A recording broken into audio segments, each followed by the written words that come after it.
नमस्कार, मी विजय काळे. SP9 मराठीमध्ये आपलं स्वागत. सातत्याने समाजामध्ये ज्या घडामोडी घडत असतात त्या घडामोडींचं वर्तमान समजून घेण्यासाठी विविध मान्यवरांना आपण स्टुडिओमध्ये बोलावत असतो आणि वर्तमान समजून घेण्याचा प्रयत्न करत असतो. जालना इथं मराठा आंदोलकांवर लाठीमार झाल्यानंतर सबंध महाराष्ट्रभर त्याचे तीव्र पडसाद उमटले. ठिकठिकाणी बंदची हाक देण्यात आली. जनतेने सुद्धा त्याला उत्स्फूर्त प्रतिसाद दिला. एका बाजूला न्यायालयीन पातळीवर मराठा आरक्षण टिकत नाही, दुसऱ्या बाजूला जनाक्रोश इतका आहे की सरकार दाद घ्यायला तयार नाही. अशा कात्रीत मराठा आरक्षण सापडलेलं आहे. मराठा आरक्षणाची राजकीय स्थिती काय आहे, कायद्याची बाजू काय आहे, घटनात्मक दृष्ट्या मराठा आरक्षण सर्वोच्च न्यायालयात का टिकत नाही, या सगळ्या अर्थाने आज आपण बोलणार आहोत. आज याच विषयावर बोलण्यासाठी आपल्या स्टुडिओमध्ये दैनिक लोकमतचे संपादक आदरणीय वसंत भोसले सर आहेत. सर, सुरुवातीला मी तुमचं मनापासून स्वागत करतो. थँक्यू. सर, मला पहिला प्रश्न असा विचारायचा आहे की मराठा आरक्षण मिळणं ही मुळात राजकीय इच्छाशक्ती आहे. राजकीय इच्छाशक्ती या संदर्भात कमी पडते आहे काय, हा पहिला प्रश्न. आणि त्याला जोडून उपप्रश्न असा की स्वातंत्र्य मिळाल्यापासून आतापर्यंत मराठा आरक्षणासंदर्भात काय काय घडलं? मराठा आरक्षणासंदर्भात राजकीय इच्छाशक्तीचा काही प्रश्न येत नाही, कारण सर्वच राजकीय पक्षांचा त्याला पाठिंबा आहे. जेव्हा मराठा समाजाला आरक्षण द्यावं असा ठराव विधिमंडळात आला त्यावेळेला सर्वच राजकीय पक्षांनी त्यांना पाठिंबा दिला. एकाही सदस्याने त्याला विरोध केला नाही. त्यावर राजकीय इच्छाशक्तीचा काही प्रश्न येत नाही. प्रश्न आहे तो मराठा समाज हा शैक्षणिक दृष्ट्या आणि सामाजिक दृष्ट्या मागास आहे का हे निश्चित करणं शक्य होत नाही. आणि ते निश्चित करण्यात आलेलं नाही. ते शास्त्रीय पद्धतीनं करायला पाहिजे. त्याचे काही निकष आहेत ते निकष हे करून लावून मराठा समाजाचं सर्वेक्षण झालं पाहिजे. पण त्या पद्धतीनं सर्वेक्षण झालेलं नाही. जे अलीकडच्या काळामध्ये 2 अहवाल आले, एक राणे समितीचा आणि एक हायकोर्ट समितीचा. ते दोन्ही अहवाल हायकोर्ट सुप्रीम कोर्टाने फेटाळून लावले. त्याचं कारण असं की ते आर्थिक आणि सामाजिक आणि शैक्षणिक दृष्ट्या मागास समाज आहे हे सिद्ध करण्यासाठी जे निकष लावायला पाहिजे होते ते नीटशे पाहिलेले नाही. त्यातली डाटा त्यातला जो आहे, त्यातली माहिती आहे, आकडेवारी आहे, ती सर्व नीट नाही आहे. आणि परिणाम असा झाला की त्यामुळे ते लागू होत नाही. कारण आपल्या घटनेमध्ये मूळ तरतूद जी आहे ती सामाजिक आणि शैक्षणिक दृष्ट्या मागास, इकॉनॉमिकली आणि सोशली बॅकवर्ड असा आहे, आर्थिक हा नाही. आणि त्यामुळं आर्थिक निकषावर मग कुठल्याही जाती धर्मातला माणूस असो त्याला आरक्षण द्यावं असं नाही. तर जो सामाजिक दृष्ट्या आणि शैक्षणिक दृष्ट्या, कारण शिक्षण हे आपल्याकडे नाकारण्यात आलं होतं. सर्वच समाजातल्या सर्वच जाती धर्मातल्या घटकांना शिक्षणाचा अधिकारही नव्हता. त्यासाठी सुद्धा भांडावं लागलं हे आपल्याला सर्वांना ज्ञात आहे. आणि म्हणून काय आलं की त्या दृष्टीनं शैक्षणिक हे अट घालण्यात आली. आणि सामाजिक दृष्ट्या याच्यासाठी की जातीनिहाय आपल्याकडे समाजामध्ये शिक्षण दिलं जात नव्हतं. अनेक जातींना समाजाबाहेर काढलं होतं किंवा बहिष्कृत केलं होतं. अशा समाजाला आपण सामावून घेण्यासाठी सामाजिक आणि शैक्षणिक ही 2 कारणं लावली गेली. आणि त्या निकषावरती मराठा समाजामध्ये बसत नाही, कारण सामाजिक दृष्ट्या तो प्रतिष्ठित समाज आहे. मराठा समाज म्हणून गावोगावी किंवा महाराष्ट्रामध्ये किंवा आणखी कुठे कुठे मराठा समाज त्याला प्रतिष्ठा आहे, तो क्षत्रिय आहे, शेती करणारा आहे असं मानलं जातं. आणि दुसरीकडे सामाजिक दृष्ट्या हा बसत नाही. आणि शैक्षणिक दृष्ट्या कितपत मागास आहे याची आकडेवारी ठीक नाही आहे, पुरेशी नाही आहे. आणि राजकीय दृष्ट्या तुम्ही म्हटलं तर पाहिलं तर 288च्या विधानसभेमध्ये महाराष्ट्रामध्ये जवळपास 100-150 जवळपास आमदार हे मराठा समाजाचे असतात. हे राजकीय ताकद ही त्यांना खूप मिळालेली आहे. त्यामुळे त्या दृष्टीनं काही प्रश्न येत नाही. पण प्रश्न येतो तो पुढे त्याच्यात जाऊन आरक्षण द्यायचं असेल तर ते सामाजिक आणि शैक्षणिक दृष्ट्या मागास हे सिद्ध करणं हे आपलं महत्वाचं आहे. जालन्याला जरांगे पाटील उपोषणाला बसले. ते आज असं म्हणाले की विदर्भामध्ये कुणबीचा दाखला मराठ्यांना दिलाय तसा तो मराठवाड्यातही द्यावा. उद्या पश्चिम महाराष्ट्रात त्या संदर्भात मागणी करेल. आणि ओबीसी संघटना असं सांगतात की आम्ही मराठ्यांचं ओबीसीकरण सहन करणार नाही, त्याच्या विरोधात आम्ही आंदोलन करू. एका बाजूला जर मराठ्यांचं ओबीसीकरण झालं तर ओबीसींच्या आरक्षणात घट होईल का मराठा ओबीसी असा वाद निर्माण होईल? हे बरोबर आहे, कारण त्याचं कारण असं आहे की आजपर्यंत मराठा ही जात ओबीसी मध्ये मानली जात नव्हती, इतर मागासवर्गीय याच्यामध्ये मानली जात नव्हती. कुणबी समाजामध्ये जे विदर्भामध्ये शक्यतो जे कुणबी म्हणून ज्यांची नोंद होती पूर्वीपासून ते अगदी शिवाजी महाराजांच्या काळापासून होती आणि कुळवाडी भूषण कुळबी असं मानलं जात होतं. त्यांच्या संदर्भात काही ठिकाणी नावं लावली गेली आणि ते पंजाबराव देशमुख वगैरे ज्या वेळेला खासदार होते, केंद्रीय मंत्री होते, त्यावेळेला त्यांनी थोडासा पुढाकार घेऊन ओबीसी मध्ये त्यांनी नावं घातली गेली आणि ओबीसी समाजाला कुणबी समाजाला ओबीसी मध्ये घेण्याचा निर्णय झाला. त्यामुळे त्यांना ते ओबीसीचं आरक्षण मिळतं. आता काय झालंय की संपूर्ण मराठा समाजाला तुम्ही ओबीसी मध्ये घ्या आणि आम्हाला त्यातलं आरक्षण द्या अशी मागणी आता पुढे आली. बरोबर 2-4 वर्षापूर्वी 2016 वगैरे जेव्हा मराठा क्रांती मोर्चा निघत होते त्यावेळेला असं मागणी होती की आम्हाला 16% आरक्षण द्या, मराठा समाजाला म्हणून द्या. आणि आता जे उपोषण चालू आहे त्यांचं म्हणणं आहे की आम्हाला ओबीसी मध्ये घ्या आणि आम्हाला द्या. आणि ओबीसी मध्ये मराठा म्हणून आम्ही बसत नसू तर आम्हाला कुणबी समजा. आणि मराठवाड्यामध्ये बऱ्याच ठिकाणी कुणबी आम्हाला मानलं जात होतं पूर्वी असं त्यांचं म्हणणं आहे.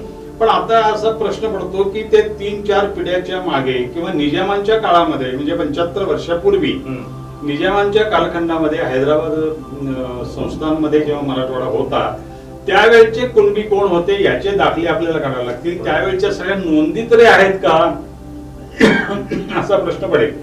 त्यामुळे त्यांचं कुणबी असणं ते सिद्ध करावं लागेल आणि ते सिद्ध करणं खूप कठीण आहे. आणि त्याच्यामध्ये खूप लोकांचं श्रम जातील, पैसा जाईल, त्याच्यामध्ये खूप कष्ट घ्यावे लागतील. ते सगळं होणं कठीण आहे. आणि शासन पातळीवर तुम्ही पाहतात की प्रशासन किती ढीम असतं ते मान्य करत नाही. घटनात्मक दृष्ट्या सर हा पेच खूप मोठा आहे. म्हणजे भारतीय राज्यघटना असं सांगते की 50%पेक्षा जास्त आरक्षण देता येणार नाही आणि त्याच धर्तीवर सर्वोच्च न्यायालयानं मराठा आरक्षण रद्द केलेलं आहे. हा घटनात्मक पेच जोर सुटत नाही तोवरही होणार नाही आणि हा सगळा अधिकार केंद्राकडे आहे. शरद पवार असं म्हणाले की केंद्राने यात लक्ष घालावं आणि मराठा समाजाला आरक्षण द्यावं. घटनात्मक पेच सुटेल असं वाटतं का? तो घटनात्मक पेच नाही. घटनेमध्ये आरक्षण किती असावं किती नसावं याचे काही नोंदी नाही. तिथं मार्गदर्शक तत्वे आहे. म्हणजे कुणाला आरक्षण द्यावं याचं मार्गदर्शक तत्व आहे. किती द्यावं, तो समाज किती आहे. कारण बऱ्याच ठिकाणी तुम्ही पाहत असाल एसटी आहे किंवा शेड्यूल ट्राईब्स आहे. एखाद्या राज्यामध्ये शेड्यूल ट्राईबचं प्रमाण जास्त आहे, एखाद्या राज्यामध्ये कमी आहे. आता महाराष्ट्रामध्ये 9% शेड्यूल ट्राईबचं प्रमाण आहे आणि बीसीचं 14-15% जवळपास प्रमाण आहे. तर त्या प्रमाणात ते 10% आणि 16% असं काहीतरी आरक्षण त्यांना दिलेलं आहे आणि ओबीसीला 27% दिलेलं आहे. हे सगळं बघितल्यानंतर 50% जातं. घटनेमध्ये तशी तरतूद नाही 50%च द्यावं असं. घटनात्मक पेच प्रसंग तिथं येत नाही. एका केसमध्ये इंदिरा, तिचं नाव कोण मी विसरलो त्या महिलेचं, इंदिरा साहनी सॉरी इंदिरा साहनीने केस दाखल केली होती की तुम्ही आरक्षण वाढवून जेव्हा तुम्ही वाढवता आणि 50%पेक्षा अधिक करता त्यावेळेला हा सर्व समाज ज्याला आरक्षण तुम्ही दिलेलं आहे तो लोकसंख्येच्या 50% होत नाही आणि त्यांना 50%पेक्षा अधिक आरक्षण देत आहे. त्यामुळे ओपन मध्ये असलेले लोक जे आहेत, खुल्या गटातले लोक जे आहेत त्यांच्यावर अन्याय होता असं त्यांनी तो दावा केला होता आणि तो दावा त्यांनी सुप्रीम कोर्टाने मान्य केला आणि 50%पेक्षा अधिक आरक्षण कुठल्याही राज्यात असू नये असं त्या केसमध्ये निकाल दिला. त्यामुळे तो केसचा निकाल आता तो लॉ झाला, कायदेशीर बाब झाली ती. आणि मग 50%पेक्षा अधिक आरक्षण द्यायचं नाही असं जेव्हा सुप्रीम कोर्ट म्हणतो तेव्हा सुप्रीम कोर्टाचा तो निर्णय हा सगळ्यांना बंधनकारक झाला. आता त्या निर्णयाला जर फिरवायचं असेल जसं शहाबानो प्रकरणामध्ये पोटगी द्यायची की नाही द्यायची, द्यावी अशी सुप्रीम कोर्टाने सांगितलं आणि ते नको म्हणून नवीन कायदा करण्यात आला. कारण सुप्रीम कोर्टाने दिलेला जजमेंटचा कायदा होतो आणि त्याचं ते बदललं. तसं यामध्ये सुद्धा बदलणं आवश्यक आहे की 50%पेक्षा अधिक द्यायचं आहे का. तसा जर निर्णय केंद्र सरकारचा असेल तो केंद्र सरकारने करावा लागेल कारण घटनात्मक दुरुस्ती आहे ती. आणि घटनात्मक दुरुस्ती करण्यासाठी तो राज्याचा नाही तर केंद्राचा अधिकार आहे. त्याच्यामध्ये ते केंद्रानं करावा. 15 राज्यांनी त्याला मान्यता द्यावी, किमान 15 राज्यांनी. आणि 50%पेक्षा अधिक आरक्षण देण्याचं तरतूद तुम्ही जर केली तर मग महाराष्ट्रामध्ये जे काही 49-50% पर्यंत आता काही 52% पर्यंत एकूण हे आहे आरक्षण आहे ते 70% किंवा आणि हे 16% वाढवून तर 66-68% वगैरे होऊ शकेल आणि ते मराठा समाजाला देता येईल. एका बाजूला धनगर समाजाचं आरक्षण आहे, मराठा समाजाचं, गुजरातमध्ये पाटीदार समाज आहे, तेलंगणा आणि आंध्रमध्ये कापूस समाज म्हणतो आरक्षण द्या. अशा माध्यमातून जातीच्या अस्मितेची टोकं धारदार होतात असं वाटत नाही? होतात, ते खरं आहे, सगळीकडे झालेलं आहे. कारण काय झालंय की आपले काही आर्थिक प्रश्न जे आहेत ते आर्थिक प्रश्न सोडवण्यासाठी मार्ग कुठले आहेत? आता घरची प्रगती व्हायची आहे, तर समजा माझ्या घरची प्रगती व्हायची आहे, मी शेती करतोय, मी अल्पभूधारक आहे आणि मला किंवा मी कोरडवाहू शेती आहे, तर मला काय मार्ग आहे की एक ती कोरडवाहू शेती बागायती करणं, थोडी शेती आहे त्याच्यामध्ये आणखी थोडीशी वाढ करणं. आता हे वाढ करण्यासाठी, ती बागायत करण्यासाठी, शेतीचा विस्तार करण्यासाठी मला अधिक पैसा पाहिजे, तो कुठून मिळणार? बरं, हे होऊ शकत नाही, मी अधिक शेती घेऊ शकत नाही, मी बागायत करू शकत नाही कारण माझ्याकडे जवळपास पाणी नाही आणि हे सगळं आर्थिकदृष्ट्या परवडणार नाही. मग मी काय करतो की माझ्या पाल्यांना शिकवतो.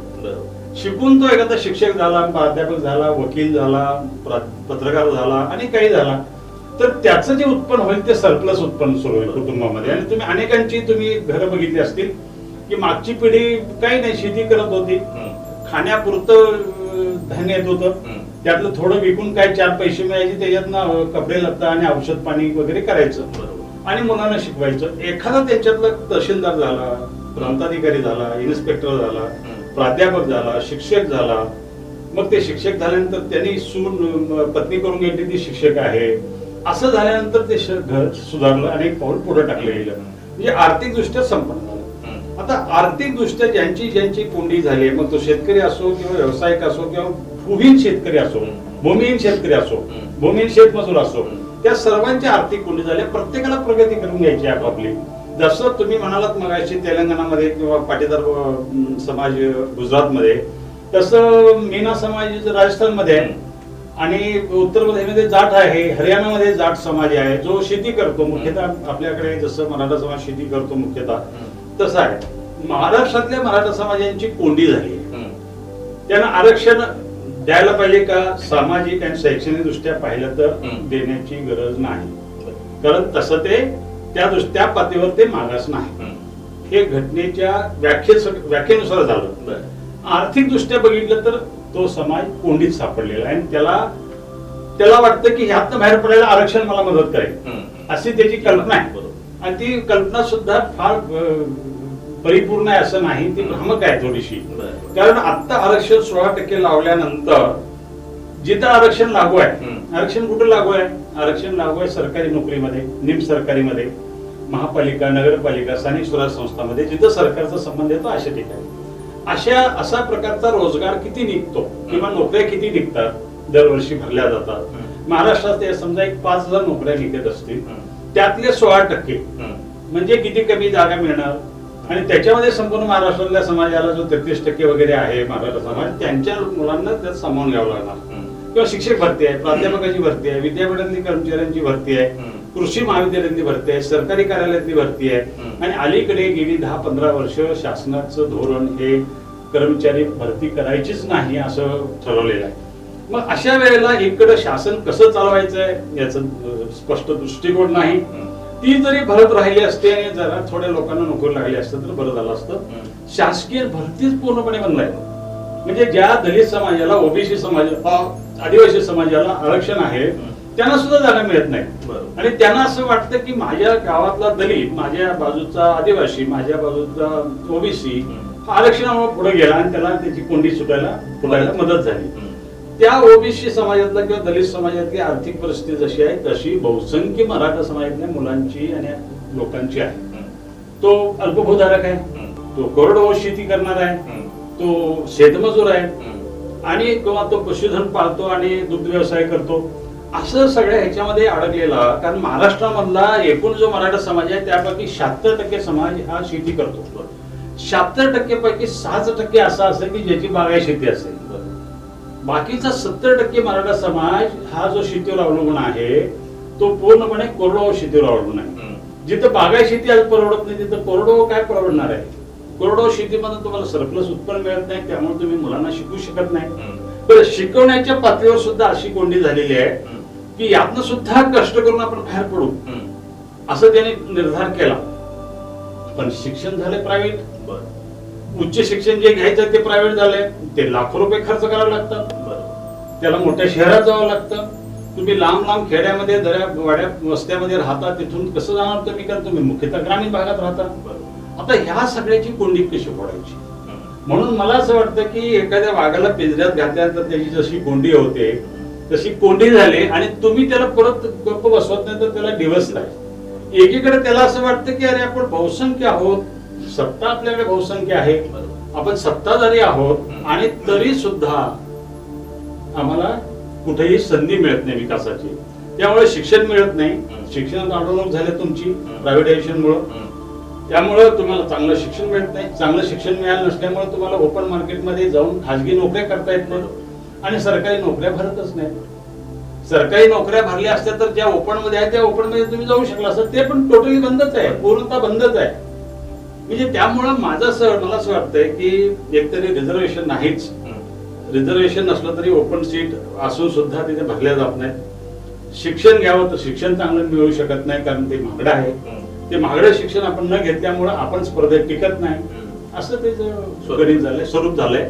त्यामुळे मला असं वाटतं की मराठा समाजाची सर्वत्र कोंडी झाली आहे आणि जसं जो समाज अशा पद्धतीनं काम करतो किंवा अशा सामाजिक स्तरामध्ये, आर्थिक स्तरामध्ये जिथं जिथं आहे, जसं जाट मी उदाहरण दिलं हरियाणा किंवा पश्चिम उत्तर प्रदेश मधला, मीना समाज तुम्हाला राजस्थानमध्ये सांगितला, पाटीदार समाज तुम्हाला सौराष्ट्र आणि त्यातला सांगितला गुजरात मधला. तसं सर्व समाजामध्ये ज्यांची ज्यांची आर्थिक कोंडी झाली त्यांना बाहेर पडता येत नाही. आणि या सर्व पातळीवरती, शैक्षणिक पातळीवरती स्पष्ट धोरण नाही की यातून समाजाची कोंडी होऊ शकते याच्याकडे शासन बघायला तयार नाही, त्याचा परत फेरविचार करायला तयार नाही. आणि भारत हा असा देश आहे की त्या देशामध्ये विविधता खूप आहे, त्या देशामध्ये सामाजिक स्तर विविध आहेत, आर्थिक स्तर विविध आहेत आणि बहुसंख्य लोक हे शेतीवर अवलंबून आहेत. आज सुद्धा 50% अधिक लोक जर शेतीवर अवलंबून असतील तर तुम्हाला आणि एवढ्या मोठ्या लोकसंख्येला हे औद्योगिकरणामध्ये घेता येत नाही. ते शक्य झालं फक्त चीनला शक्य झालं आणि शक्य झालं त्याचं कारण असं की चीनमध्ये हुकुमशाही राजवट आहे, आपल्याकडे लोकशाही राजवट आहे आणि आपण लोकशाही पद्धतीने जाऊ इच्छितोय. त्यामुळे मला असं वाटतं की मराठा समाजाची ही जी झालेली कोंडी आहे ना, यातनं बाहेर पडायला मार्ग कुठला, कसं करायचं, कसं द्यायचं. आता समजा उद्या 15-20% जरी दिलं, शासकीय नोकऱ्याच भरत नाही, एक 5-10 वर्ष बरं वाटेल आपल्याला आणि त्यानंतर परत भांडावं लागेल. आणि ही कोंडी सर्व समाजातल्या लोकांची झालेली आहे. सर्व दलित समाजामधले शिकणाऱ्या प्रत्येकाला नोकरी मिळते, शासकीय नोकरी मिळत नाही. म्हणजे आरक्षण तेवढीच मिळते, आरक्षणाचे जे मिळते ते सुद्धा भरत नाहीत, त्यामुळे त्यालाही मिळत नाही. त्यामुळं ज्यांना नोकऱ्या मिळत नाही, ज्यांना शिक्षण मिळत नाही, ज्याची आर्थिक प्रगती होत नाही, ज्याच्या घरची आर्थिक स्तर बदलत नाही वर्षानुवर्ष, त्या सर्वांनी ह्याच्या विरोधात भांडलं पाहिजे. पण त्याला काय झालं की जाती अस्मिता देऊन त्याला भांडायचं असं आता पद्धत सुरू झाली आणि जातीच्या आधारे एकत्र येणं, येऊ देणं, जातीमध्ये भेद पाडणं, जातीमध्ये विभाजन करणं अशा पद्धतीने चालू आहे. आज समजा महाराष्ट्र किंवा कोल्हापूर, सांगली, सातारा घ्या, इथं मुस्लिम समाजाचा काय धोका आहे. 40 लाख लोकसंख्या असलेल्या कोल्हापूर जिल्ह्यामध्ये 2.25 लाख मुस्लिम आहेत फक्त. तेही सगळे 90% हाताच्या पोटावरचे आहेत. काय धोका आहे, पण किती मोठं हे उभं केलंय की जणू काय 50-50% मुस्लिम आणि हिंदू संख्या आहे आणि ती 25% आहे मुस्लिम संख्या आणि ती आमच्यावर सातत्यानं आक्रमण करते अशा पद्धतीनं, किंवा ते व्यापारात आक्रमण करते, ते शैक्षणिक संस्थांचे आक्रमण करते, राजकारणात आक्रमण करते, असं कुठं दिसतंय? असं कुठंच नसताना सुद्धा ती फूट पाडणं समाजामध्ये आणि त्याच्यामध्ये मतं मिळवणं, त्याच्यामध्ये वर्चस्व दाखवणं, त्याच्यामध्ये वर्णवर्चस्व निर्माण करायचा प्रयत्न करणं, त्याच्यामध्ये सनातनी व्यवस्था परत आणण्याचा प्रयत्न करणं, ह्या सगळ्या गोष्टीमध्ये अडकलेला आहे आणि मराठा समाज त्यांच्या मागे जाऊन परत भरकटलेला आहे. सर, शेवटचा प्रश्न की आता मराठा समाजाची आर्थिक कोंडी झाली असं तुम्ही म्हणता, जेव्हा जेव्हा मराठा आरक्षणाचा वाद पुढे येतो किंवा उपोषण होतात, मोर्चे निघतात, आंदोलन होतं, तेव्हा सारथी बाहेर काढली जाते. अण्णासाहेब पाटील महामंडळाची योजना गतिमान झालेली असं सांगितलं जातं. आर्थिक दृष्ट्या मराठा समाजाची कोंडी फोडण्यासाठी एवढं पुरेसं आहे? तेवढं अजिबात पुरेसं नाही. त्याचं कारण असं की मराठा समाजाचे एकूण व्हॅल्यूम बघितला, लोकसंख्या बघितली आणि अण्णासाहेब महामंडळाला तुम्ही देणारा निधी पाहिला, तो फार प्रोपर आहे. म्हणजे तुम्हाला इंडस्ट्रियलायझेशन मोठ्या प्रमाणात चांगल्या पद्धतीने करावं लागेल. मराठा समाजाला शक्य ज्यांना होईल त्यांनी शेतीतनं बाहेर पडावं लागेल. शेतीतनं बाहेर पडून व्यापार, व्यवसाय, उद्योग या सगळ्या क्षेत्रात उतरावं लागेल. आज मला सांगा, इलेक्ट्रॉनिक मार्केट वाढलं, आज डिजिटल मार्केट सगळं वाढलं. या सगळ्या वेगवेगळ्या वाढलेल्या मार्केटमध्ये किंवा वाहन व्यवसाय वाढला, या सगळ्या वाढलेल्या व्यवसायामध्ये हा समाज कितपत जातो. आणि माझं काय म्हणणं आहे की शिक्षण घेऊन नोकरी मिळवणं म्हणजेच एक आपली आर्थिक कोंडी फोडणं हा एकच मार्ग आहे का? तर व्यवसाय आहे, व्यापार आहे, उद्योग आहे, सेवा सर्व्हिस सेक्टर आहे. या सगळ्या सेक्टरमध्ये तुम्ही जायला पाहिजे. हॉटेलिंग असेल, कुरिअर असेल किंवा आणि सर्व्हिस सेक्टर देणारे भरपूर असतील. एंटरटेनमेंट असेल, एंटरटेनमेंट इंडस्ट्री एवढी मोठी आहे, त्याच्यामध्ये काय स्थान आहे? तुम्ही जाऊच देत नाही. त्यामुळे माझं म्हणणं आहे की तुमच्या मुलांना आणि मुलींना तुम्ही जर नाटक, सिनेमा, मालिका, एंटरटेनमेंट, डिजिटलायझेशन ह्या सगळ्या ह्याच्यामध्ये तुम्ही जर जाऊ देणार नसाल तर तुमची आर्थिक कोंडी फुटणार कशी? म्हणजे आर्थिक कोंडी फुटायला फक्त एक नोकरी, सरकारी नोकरी चं प्रमाण 2% आहे भारतात. जो रोजगार निर्माण होतो महाराष्ट्रात, समजा 2 लाख लोकांना वर्षाला नोकरी लागते किंवा महिन्याला 2 लाख लोकांना नोकरी लागते असं आपण धरू. त्या 2 लाखामध्ये 2000 नोकऱ्या सुद्धा सरकारी नाहीत. त्यातलं 16% म्हणजे तुम्हाला किती मिळणार? 320 जागा मिळतील. 16% लागू झाले तर मराठा समाजाला. म्हणजे 2 लाख रोजगार महाराष्ट्रात तयार होणार, त्यात 2000 सरकारी असणार, त्यातलं 16% म्हणजे 320 जागावर भागणार आहे महाराष्ट्राचं, मराठा समाजाचं नाही ना. मग त्यासाठी तुमची आर्थिक कोंडी फोडायची असेल, तुम्ही एकतर शेतीला तुम्ही अधिक सवलती मागून घ्यायला पाहिजेत, अनुदान मागून घेतली पाहिजेत. शेतीचा खर्च जो वाढतो त्याच्या संदर्भात बोललं पाहिजे. कारण खतांच्या किमतीचं अनुदान तुम्ही काढून घेतलं, डिझेल पेट्रोलवरचं तुम्ही अनुदान काढून घेतलं. त्या डिझेल पेट्रोलवरती प्रचंड टॅक्स तुम्ही लावताय. बरोबर, आज निम्मा टॅक्सेस आहे त्याच्यामध्ये. तुम्ही डिझेल शेतीला वापरता, तुम्ही विजेच्या संदर्भात तीच धोरणं आहेत, खताच्या संदर्भात तीच आहेत, कीटकनाशक तेच आहेत, बियाणं तसंच आहे. आणि ह्या सर्व करणाऱ्यांचा व्यापार मोठा वाढला, पण ज्याच्यासाठी ते करतात शेतीसाठी, ती शेती मात्र तोट्यात आहे. आज 400-500 रुपयाचं पोतं खताचं तुमचं आज 1800 रुपयावर गेलं. तुम्ही शेती करणार कशी? बरोबर. आणि शिवाय शेतीमालाला भाव द्यावा अशा पद्धतीचं धोरण नाही. आणि शेतीमालाला भाव जर मिळणार नसेल तर तुमच्या घरामध्ये सरप्लस उत्पन्न येणार कसं? बरोबर. अतिरिक्त उत्पादन येणार कसं? तुमचा उत्पादन खर्च भरून निघणार कसं? आणि मग तुमची आर्थिक उन्नती होणार कशी? आणि मग यासाठी नोकऱ्या आणि त्या नोकऱ्यात रिझर्वेशन हा एकमेव मार्ग नाही. हा एक बोळ आहे छोटासा पुढे जायला. आणि तेवढ्या बोळातून एवढी मोठी लोकसंख्या जाऊ शकत नाही. त्याला महामार्गच करावा लागेल. आणि म्हणून मला असं वाटतं की तुम्ही गव्हर्नमेंट कॉन्ट्रॅक्टर बना, तुम्ही आणखी नवीन कामं घ्या. पब्लिक पार्टनरशिप व्हायला लागलेले आहेत, प्रायव्हेट पार्टनरशिप, त्याच्यामध्ये जा, डिजिटलायझेशन मध्ये जा, ह्याच्या इंडस्ट्रीमध्ये जा. शेती जितकं सोडता येईल तेवढं सोडायचा प्रयत्न करा. आणि ते जर केलं तरच मला वाटतं कुठतरी हे होऊ शकेल. किंवा एका भावाला सर्व शेती द्या आणि तुम्ही सर्वांनी त्याला सपोर्ट करा. तुम्ही बाहेर जाण्याचा मार्ग स्वीकारा. असे मार्ग स्वीकारले तर मग हे कुठला, फक्त मी मराठा समाजाबद्दल बोलत नाही, हे सर्व समाजाला जो शेतीवर अवलंबून आहे त्याला. कारण शेतीमध्ये राहणाऱ्या समाजाची ही कोंडीच झालेली आहे. आणि मला वाटतं की शेतीमधलं जे दुखणं आहे, शेतीमधली जी कोंडी आहे, त्याच हे रिफर्केशन आहे, त्याच हे प्रतीक आहे. हा जो उद्रेक आहे तो त्याचाच उद्रेक आहे. आणि म्हणून मला असं वाटतं की आपल्याकडे कोल्हापूर जिल्हा किंवा सांगली जिल्हा, आपल्या भागामध्ये द्राक्ष बागा असतील, फळबागा असतील, भाजीपाला असेल, ऊस असेल, यांना अधिक थोडेसे लढून ह्यांनी सवलती मिळवल्या. आणि त्या सवलती अजूनही मिळवायला पाहिजेत. एवढंच नव्हे तर उत्पादन खर्च कसा कमी करता येईल ह्याच्यासाठी सुद्धा लढावं लागेल. आपल्याकडे स्वाभिमानी शेतकरी संघटनेने जे काम केलं त्याच्यामुळे थोडस आपण बदलू शकलो. आज खेड्यापाड्यामध्ये की घरं दिसत आहेत, तुम्हाला बंगले दिसत आहेत, शेतकऱ्यांनी 4 खोल्या बांधलेल्या आहेत, गोटा बांधलेला आहे, शेतीमध्ये काही सुधारणा केलेली आहे, पाणी योजना केलेली आहे, त्या मुलांना शिक्षण देत आहेत. हे केवळ आणि केवळ उसाला 4 पैसे जास्त मिळाले म्हणून. ते सुद्धा पुरेसं आहे की नाही ते वादात येत आहे. पण कसं का असं ना, पण थोडीशी अधिक पैसे 4 मिळाले म्हणून ज्या शेतीमालाला चांगला भाव मिळतो तिथे प्रगती होत झालेली आहे.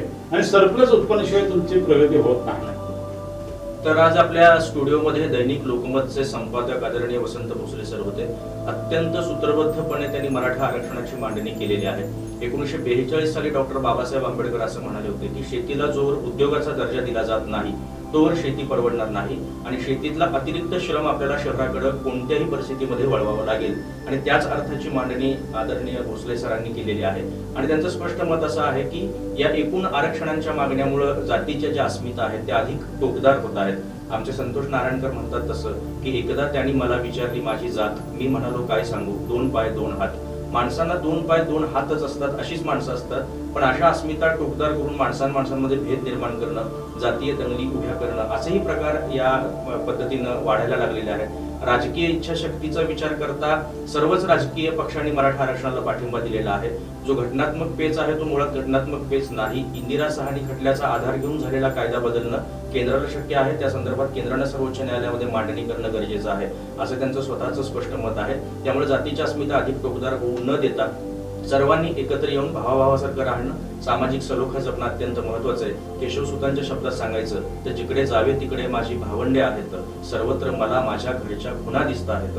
अशा अर्थाचा एक नवीन समाज उभं करण्याची जबाबदारी आपल्यावर येऊन पडलेली आहे. त्यामुळे त्या अर्थाने आपण विचार करायला पाहिजे. आणि मराठा आरक्षण सध्या जे सुरू आहे तो एक प्रकारचा गोळ आहे. त्यामुळे मराठा समाजाची प्रगती करायची असेल तर प्रशस्त महामार्ग आपल्याला उभा करावा लागेल आणि या महामार्गावर वेगवेगळ्या सवलती मराठा समाजाला द्याव्या लागतील. शेतीतून मराठा समाज बाहेर यायला पाहिजे, अतिरिक्त उत्पन्नाकडे त्यांनी लक्ष द्यायला पाहिजे. त्यामुळे सध्याचं आंदोलन हे परिपूर्ण आंदोलन नाही. त्यातला अभ्यास, त्यातलं चिंतन आणि एकूण पर्याय आणि मार्ग यामधलं अंतर फार आहे असं त्यांचं स्पष्ट मत आहे. सर, स्टुडिओमध्ये आलात, आमच्याशी बोललात, तुम्हाला मनापासून धन्यवाद देतो. अशाच व्यक्तिमत्वांसह कायम आपण भेटत राहणार आहोत. तोपर्यंत तुम्ही पाहत राहा SP9 Marathi, your time your news. धन्यवाद.